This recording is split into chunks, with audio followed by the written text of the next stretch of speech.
வணக்கம் நேயர்களே. நேயர்கள் அனைவரும் நீடூழி வாழ்க நிம்மதியுடன். இது பெற்றோர்களுக்கான பதிவு. அதாவது எந்த பெற்றோருக்கும் தன்னோட மகனோ மகளோ ஒரு சாதனையாளராக வரணும் அப்படிங்கிற ஆசை இல்லாமல் இருக்காது. இதில் உங்களோட பங்கு என்ன? அதாவது அவங்க எந்த துறையில் வரணும் அப்படிங்கிறத நீங்கள் தீர்மானிக்காதீங்க.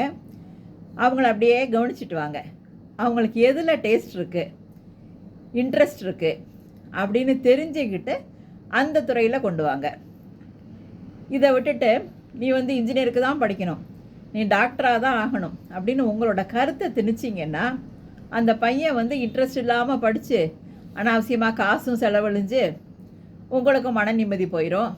அவனை லைஃப்பில் ஜெயிச்சு வர முடியாது. அதுக்கு பதிலாக எந்த துறையில் அவன் இன்ட்ரெஸ்டாக இருக்கான், ஒரு விளையாட்டு வீரனாக விரும்பினான்னா அதில் கொண்டு வரலாம். இந்த மாதிரி ஒரு இசைத்துறையில் ஆர்வம் இருந்தால் அதில் கொண்டு வரலாம்.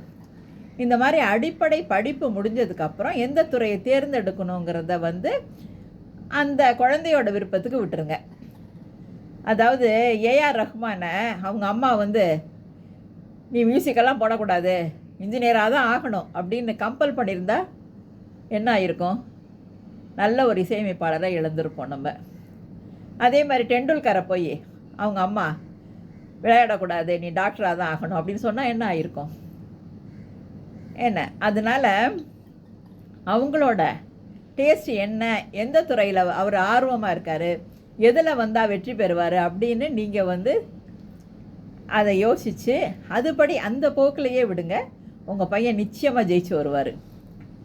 அதாவது இந்த திருக்குறளுக்கு சில உரையாசிரியர்கள் இப்படி எழுதுகிறாங்க: ஈதல் இசைப்பட வாழ்தல்.